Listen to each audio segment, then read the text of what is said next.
Voici une première vidéo d'une série consacrée à un nouveau smartphone de la marque Asus qui s'appelle le Zenfone Selfie.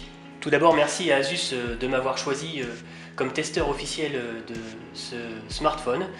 Aujourd'hui, la vidéo va être essentiellement consacrée à une très rapide présentation de l'appareil et on va se focaliser sur la partie photographique pour faire un rapide petit tour. Dans les prochaines vidéos, je vous montrerai en quoi je l'utilise au quotidien et en quoi il est utile et où sont ses points forts et ses points faibles après l'avoir testé et retesté sous toutes les coutures. Voilà donc l'Asus Zenfone Selfie, comme vous pouvez le voir, est un grand modèle, un écran 5,5 pouces, assez joli. Assez agréable en main, finalement malgré la taille on le tient drôlement bien, c'est assez agréable à utiliser au quotidien.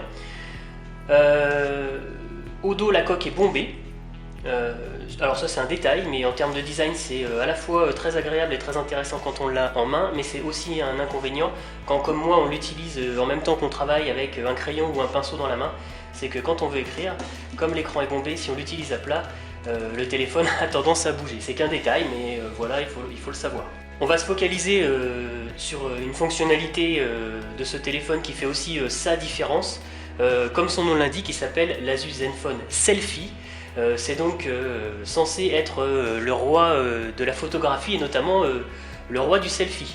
D'ailleurs, c'est quelque chose qui saute aux yeux au premier abord. Bien évidemment, on retrouve au dos de l'appareil la partie appareil photo avec le flash intégré, pas de souci. La grande différence, c'est quand on le retourne, on retrouve exactement la même chose avec la même qualité d'optique, puisque nous avons un capteur 13 millions de pixels d'un côté comme de l'autre, et la promesse c'est justement de pouvoir faire des selfies d'une très grande qualité en mode frontal. Alors je vous propose juste de faire un tout petit survol aujourd'hui de la partie appareil photo qui se présente ici. Sur l'interface de base, rien de spécial, c'est du classique, hein. Bien évidemment on peut faire la mise au point et la mesure de lumière avec son doigt, c'est totalement tactile. On retrouve bien évidemment les réglages qui sont ici, avec des choses qui sont particulièrement utiles, notamment si on a quelques connaissances en photographie et qu'on souhaite aller un peu plus loin. Alors bien sûr, la balance des blancs, les ISO qu'on peut régler, indice de lumination, l'optimisation qu'on peut bien évidemment régler, la résolution qui va jusqu'à 13 millions de pixels. Voilà, toc. La qualité d'image, c'est donc la compression JPEG, le rotateur, ça c'est du relativement standard, le retardateur, le mode rafale. Par contre ici on arrive à des choses un peu plus poussées puisqu'on a une mise au point qui peut être réglée effectivement. On va retrouver la détection de visage, la mesure pondérée centrale, quelque chose qui parle aux photographes. Voilà, bien évidemment, la stabilisation vidéo, on peut régler la qualité vidéo, bien évidemment, comme tous les smartphones aujourd'hui, il fait de la vidéo. Là où c'est aussi très intéressant, c'est cette petite icône ici, qui fait apparaître tout un paquet de modes préétablis qui vont bien sûr d'un mode automatique à un mode manuel. Le mode manuel est vraiment très intéressant puisqu'on va pouvoir régler absolument tout ce qu'on souhaite.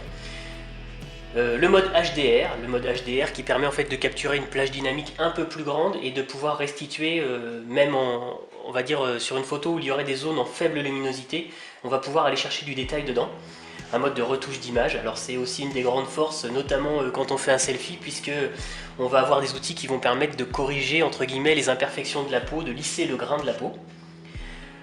Un mode éclairage faible, alors effectivement je l'ai testé, c'est un des gros points forts de cet appareil photo sur le smartphone, franchement pour en avoir testé pas mal, en faible luminosité sans flash, non seulement il s'en sort à merveille, mais en plus le grain est relativement faible et la qualité d'image est vraiment impressionnante. Moi ça m'a séduit direct. Un mode nuit, on peut régler aussi la profondeur de champ, ça c'est vraiment super quand on veut faire un peu de macro photographie ou pour faire un portrait, donner un peu de profondeur à ce portrait. Dans les petits trucs rigolos, alors bon bien sûr mode panorama, le mode miniature qu'on commence à connaître et qu'on voit apparaître un petit peu partout.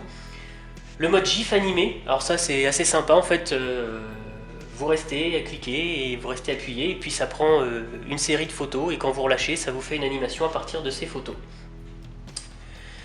Voilà, dans les autres modes, qu'est-ce qu'il y a d'intéressant? Il y en a deux moi qui m'intéressent particulièrement. Il y a le mode ralenti, comme son nom l'indique, ça permet tout simplement de faire un ralenti, donc ça c'est vraiment très intéressant.